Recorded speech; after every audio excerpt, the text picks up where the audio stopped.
Yo guys, what is up? What is up? Dart is back to continue our light American tank series. So I have gotten the M3 Stuart and the M5 Stuart both completed. I will be working on the M5 as soon as I am done making this one for y'all. Alright, so let's get right into it here. As far as the M3 Stuart Tier 3 light tank. I remember when I was grinding this tank back in the day, I really liked it. I always seemed to get, some pretty decent placement. I could run all over the map and just, own bitches. But apparently a lot has changed in these lower tiers since I was playing them. Most of the time, I found myself, with tier 5s and 6s, usually at the, very bottom of the list there. So yeah, it wasn't any fun whatsoever. Like I said, majority of the time I'm the small fish, and it doesn't take much to drop this little thing. So I did come across an okay game, and we'll get into that. If you're up against this tank, shoot it, let's see, I would say anywhere you see green, and that would be a weak point. Maybe even the white. You chiming in on that one? Yeah, this thing is paper. Like pretty much all light tanks. They don't take any damage. So when you're playing it, you gotta keep moving. Keep moving or hide behind a rock. That's pretty much all you got. So on the history on this thing, actually found it's all connected. The M3, the M5, and one, I believe, is one of the TDs here. Let me check this tech tree here. Let's go over to the good old US of A. And yeah, I think it's this M8A1 was actually the TD that they made out of this tank. Alright.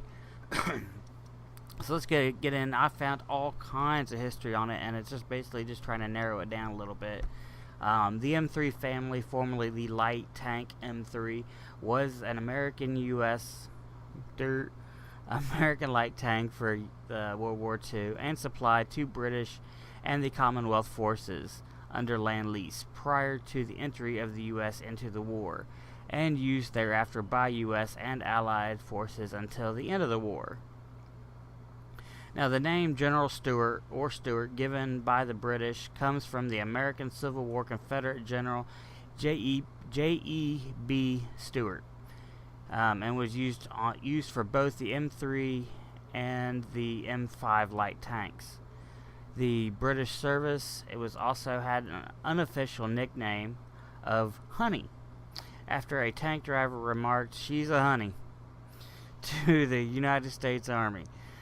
To the United States Army, the tank was officially known as Light Tank M3 and Light Tank M5. So, yeah, I'm not going to be covering much of the history for the M5 because it's pretty much pretty much the same. The M5 is just an upgraded M3. The M3 tanks, or the M3 Stuarts, were first American crewed tanks in World War II to engage in enemy tank-to-tank combat. So, yeah, I wouldn't really be using this thing too much in tank-to-tank combat. It was used quite a bit in World War II, in both war and North Africa and Europe. American tank designers realized that the light tank M2 was becoming obsolete and set upon improving it. An upgraded design with thicker armor, modified suspension, and new gun recoil system, and called the Light Tank M3 production of the vehicle started in March 1941 and continued until October 1943. Like its direct predecessor, the M2A4. Okay, so that wasn't the TD. The M3 was armed with a 37mm M5 gun and 5, I believe that's going to be 30 caliber Browning M1919A4 machine guns, coaxial with the gun on top of the turret, and the M20 anti-aircraft mount, and a ball mount on the right bow in the middle of the hull suspension. So that's kind of cool. This thing actually had a anti-aircraft gun of some kind mounted somewhere on it here. So that's kind of cool. Even though they didn't add it here, maybe they'll add that when they bring out World of Warplanes. That would be cool. All right, we're gonna kind of skip a lot just because there's just so much. Let's see. When the U.S. joined the North African campaign in late 1942, Stuart units were still formed a large part of its armor strength. After the disastrous Battle of the Canzarese Pass, the U.S. quickly followed the British in dismantling most of the light tank battalions and subordinating the Stuarts subordinating something like that, the Stuarts to the medium tank battalions, performing the traditional cavalry missions and scouting and screening for the rest of the war. Most of the U.S. battalions had 3 companies of M4 Shermans and 1 company of M3s or M5s. So they used a little bit and then quickly found out they needed something better, and their answer was the M4 Sherman, which, yeah, the M4 didn't stand up to the guns that the that the Germans were bringing, especially the 88. So I mean, the Panthers and the Tigers just ruled all over the M4s during the war. I guess the main thing that the M4s had going for them is they were sending in a lot of M4s, so against smaller numbers. The M3 Stuart, there was 5,811 vehicles were produced. And it says 1,285 M3s had the cumbersome diesel engine and was called the Stuart II by the British.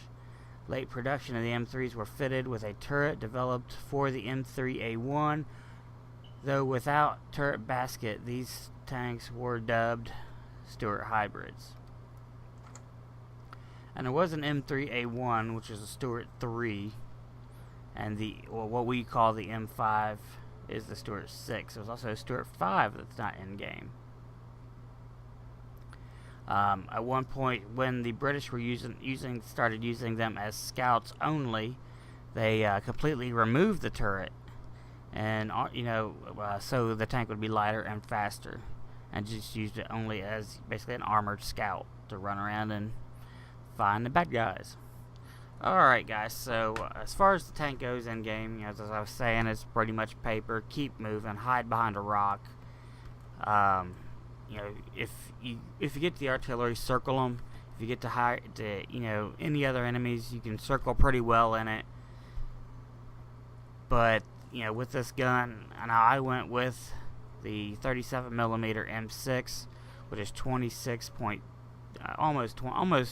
and a quarter rounds per minute, with an average pen of 40 and damage, or penetration of 56 and damage of 40.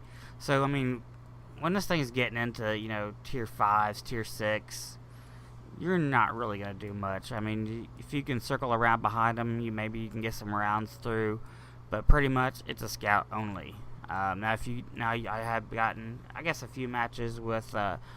I guess the highest tier would be a tier 4, and in those cases, circle there, we're loving hell out of everybody. Especially considering, and you'll see this in the gameplay, I employed the circling tactic against even an M5, just because at these lower tiers, everybody's inexperienced, and most of the time they're not, I guess, experienced enough to deal with a circling tank. So they don't know exactly what to do. Oh shit, this guy's running around me. What do I do? So you'll see that in the gameplay. It worked out pretty well for me. And that's about all the tactic I really had on it. I am not a light tank player. I can't stand them. And I can't wait to get out of these little AMXs and get into the Lorraine. That's got to be better than these little AMXs. I can't stand these little things. But I play them to get to the higher stuff, and I have a thought thing on the whole French thing anyway, but we'll get into that at a later time. Alright guys, so without further ado, let's jump into some gameplay and see what we can do with this little thing. As far as your crew, you're never going to get your crew very high in these tanks, just because you're not going to be in them very long. Let's see. I think they're, shoot, I don't remember what, I know the research wasn't much, probably, let's see. Do I have a tier, I don't have any other tier 3s, they're all tier 4s. Alright, but I know it's not very much, so you're not going to be in these things very long to get your crew up very fast. I bought this thing, I've done a few battles in it, and you can see they're at level 59, and it doesn't, you might get to 60%, maybe 65% before you're in your next tank. So your crew's really not going to be anything. If you do want to spend time in it, it would probably be worth going ahead and spending, the money to put a 75% crew in it. But that's only if, for some unknown reason, you want to spend a lot of time in a tier 3 tank. So, I wouldn't. But anyway, let's get into some gameplay. Alright, here we go, guys. Now, as you can see here, I'm, 1-5 from the bottom, so I am definitely the small guy, but the max level here is tier 4. So this was a fairly decent setup, considering I was only a tier 3, but you're still at the bottom of the pack. Let's see. Now I usually take a look around here, see what's going on, see which side of the map I'm on.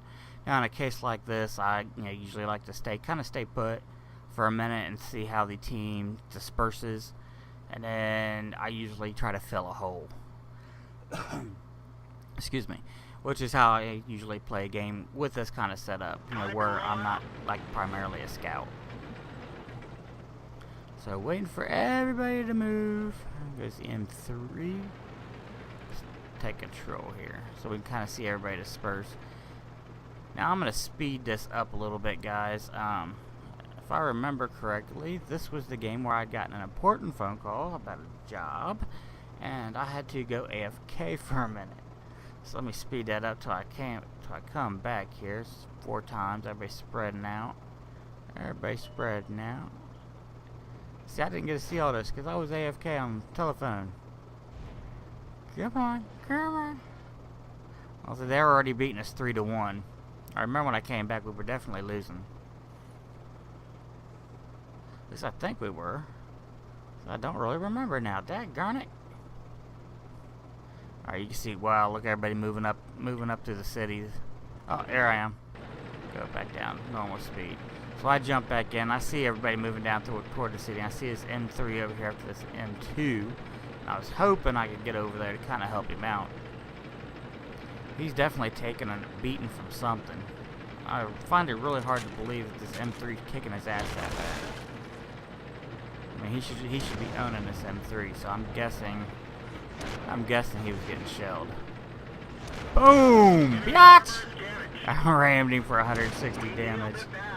Look at him, he's gonna try to run. Now, I'm using auto target on here. Auto tracking him. And I nailed him. See, he just kept going in circles in front of me. That was not a good move. There's this M2 medium. Boom! That had to hurt. Here, let me take control so we can kind of see what's going on here. Bam! There goes another one. He's out of there. That's M3. Get out of my way. He's in my way. Now, I'm surprised it didn't take any more damage than what I did when I rammed that M3 from before. I hit him pretty damn hard. There's an M5. He's almost gone anyway.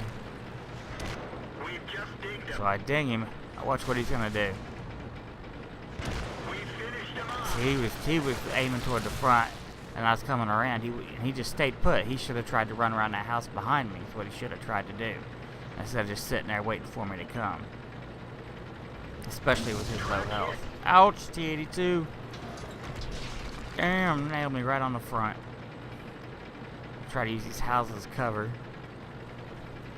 I know he's up there. He's disappearing off the map now, but I know he's up there. That T40 up there. Damn sure don't want to fuck around with him. Damn it, get off the dead tank, fucker. Ah, there we go. Alright, here we go. Now we're up here.